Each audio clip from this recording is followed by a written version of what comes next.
Welcome to the official YouTube channel for the Colin Cowherd podcast. Go on, hit the subscribe button. There you go, right down there. If you want to be among the first to hear my weekly takes, NFL, college football, more, right there. One of the things I like about football is that we don't romanticize it. That the game changes, the rules change, the kickoff changes. And I absolutely love that about football, is that, if you listen to sports talk radio in America, if there's baseball talk, somebody brings up Mantle, somebody brings up, somebody that pitched Koufax. It's just a sport that's rich in history and lore. Yeah. We all collected baseball cards, and football's not like that. Football, you move off stuff really quickly.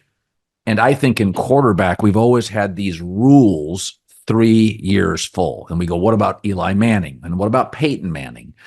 Peyton in year 4 had a ton of interceptions. But there is something about the current 7-on-7, the high school, college coaching is better offensively. That guys come into this league, quarterbacks.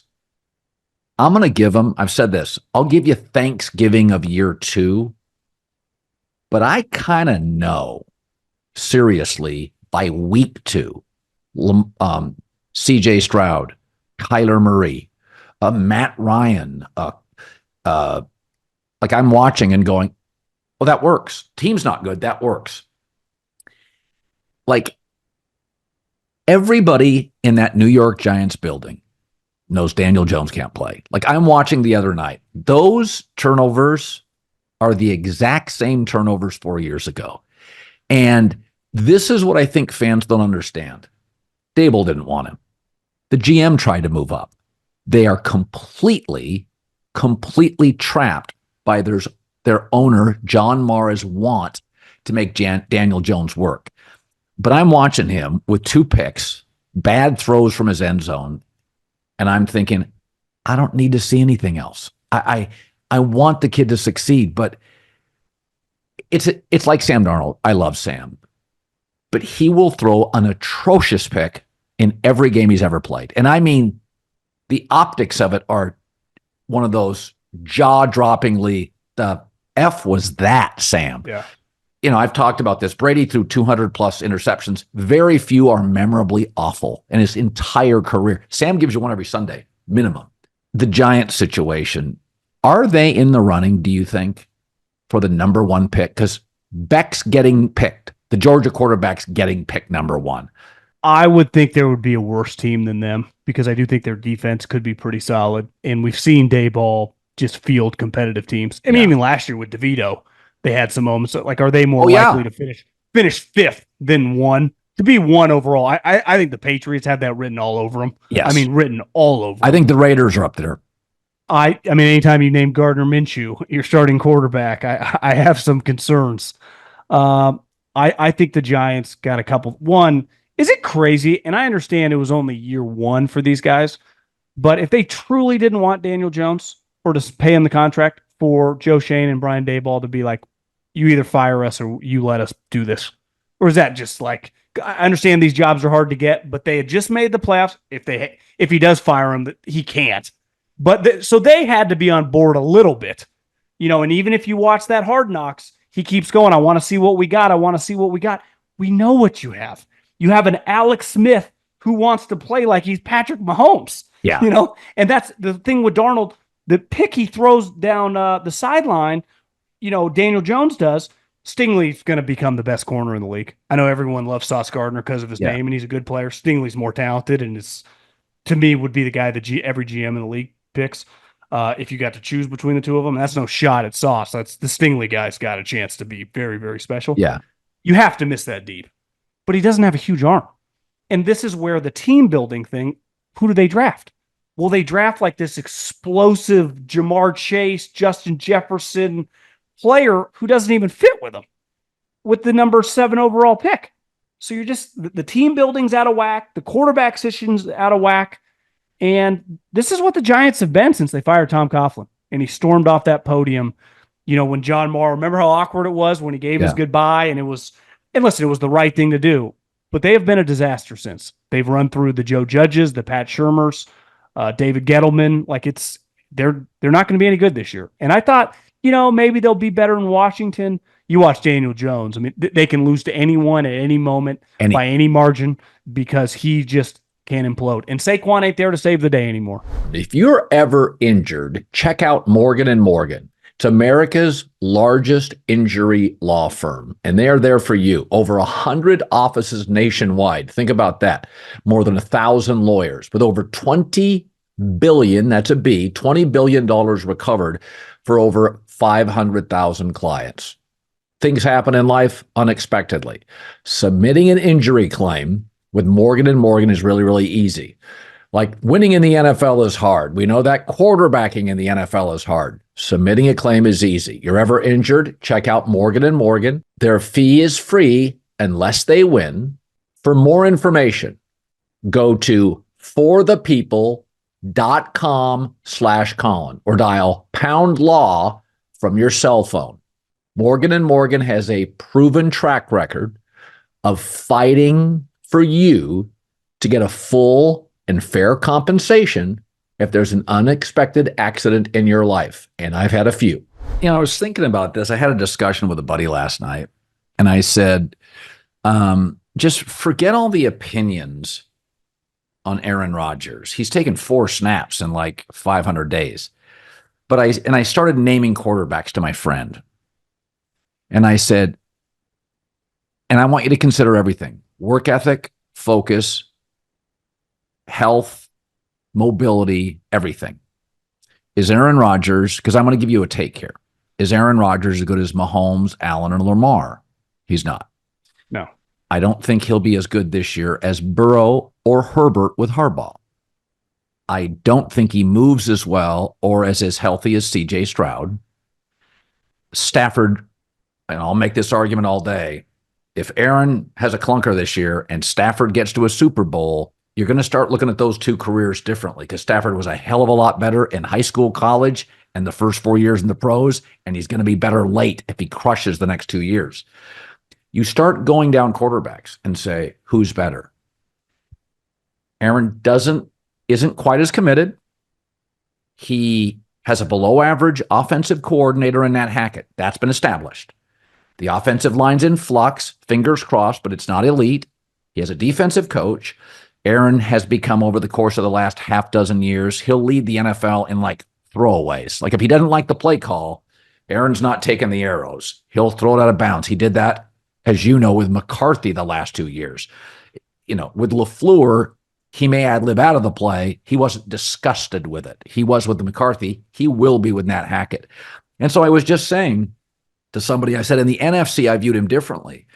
I said, I look in the AFC right now. I don't think he's a top 6 quarterback in the AFC. And my take is it possible that the weakness of the Jets, if Garrett Wilson and Breece Hall stay upright, they're both elite, they're both really special, we may look in week 12 and think, Aaron's not as good as Jordan Love, or now Trevor Lawrence, or Josh, or Lamar, or Burrow, and we say he's like the 11th best quarterback in the league, and the defense is great. Wilson and Breece Hall are crushing. Tyron Smith gives you 12 starts. The rookie from Penn State's better than we think. And we look up, hot take, and go, shit, Aaron's closer to Dak than Mahomes. Hey, football fans, if you're looking to dominate your fantasy league next year, then we've got the channel for you. From the NFL draft through training camp in week 1 to Super Bowl Sunday, Fantasypros is the home of football content you cannot afford to miss. Subscribe today, and your team will be in championship form in no time.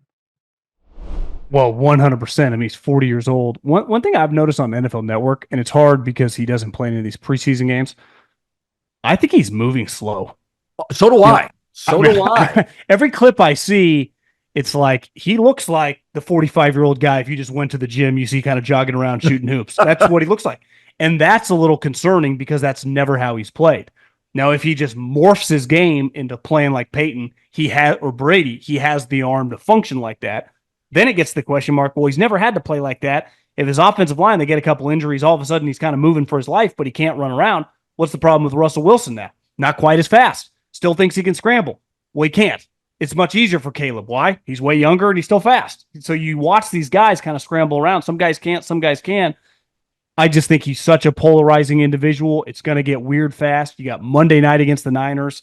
What if you go in there, you get your teeth kicked in, all of a sudden it's like, oh, here we go again.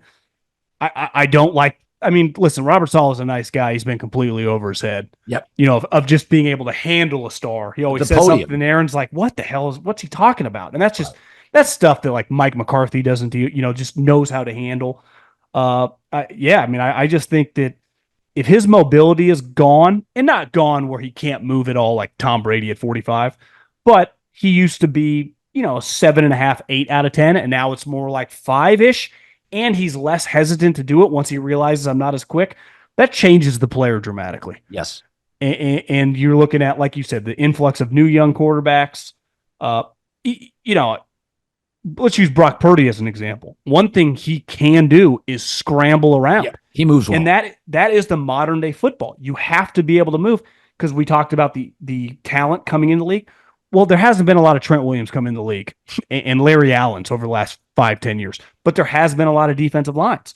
So you're at a disadvantage most games where they got more good defensive linemen than you do offensive linemen. That's why these quarterbacks being able to scramble around can save you. Well, if that's gone for him, with the lack of offensive ingenuity that's in that building from a coaching standpoint, you could argue they could be screwed relative to the expectation that he's back and going to save the day. Also, I remember as a kid, I got into a motorcycle accident, ripped up. I still have a scar from it. What kind of bike were you riding? Huh? Like a dirt bike or like a Harley? Honda 150 or something. Okay, but it was pretty ugly. And I can remember it took me 2 years before somebody finally said, dude, you got to get on that. A neighborhood dad said, you got to get on that bike, kid. You just got to crash again.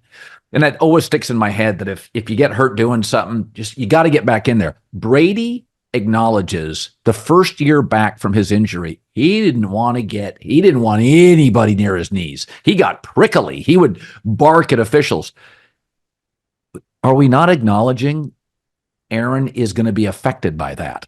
Like, Aaron probably deep down feels like he disappointed the city taking 4 snaps, though it wasn't his fault. So you've got an aging player, a player that is going to be hypersensitive to that, an offensive coordinator you can't trust.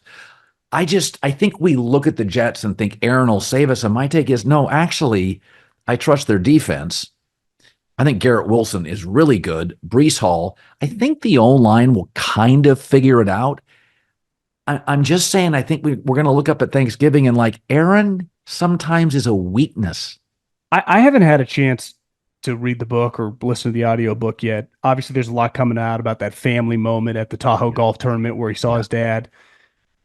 And obviously, there's 2 sides to every story. You know, who knows? Maybe if the parents are whack jobs and it's not as much on Aaron, which it kind of feels like that might be, is not as crazy as on Aaron's side. But regardless, isn't it a pretty consistent theme over the last however many years? The quarterback and the family relationship. You look at Peyton and Tom, obviously their families are very, very close. Caleb's tight with his, Russell and his family. You just go around the league, Patrick Mahomes and his family. Lamar's mom's his agent. Yeah. I mean, it's that strain. Like I saw some craziness when I was a kid with some, extended family. That's hard on any human. I don't care who it is. It wears on you. Even if you're right or they're right, it doesn't even matter after a while. It's just that lack of, you only have so many people in your life that when you grow up, and that relationship with your brothers and sisters and your parents, you remove that. I can't even imagine. I can't relate to that because the relationship I had with my dad's passed now, but my dad, my mom, my brother, that seems like hard to overcome in certain moments of just to gain some levity in life, or just to gain like, hey, I need to talk to somebody. Not even about something serious. That's an underrated part. And I think a lot of people sarcastically mock and stuff. I'm talking about as a human being. And I wonder if that situation, I mean, he sees his dad at that tournament and goes up to him. I mean, what a fucking awkward thing they got going on. The Aaron thing was a mild take because I do think most people realize these young quarterbacks are sensational. They move better than Aaron, better health. Many have offensive coaches.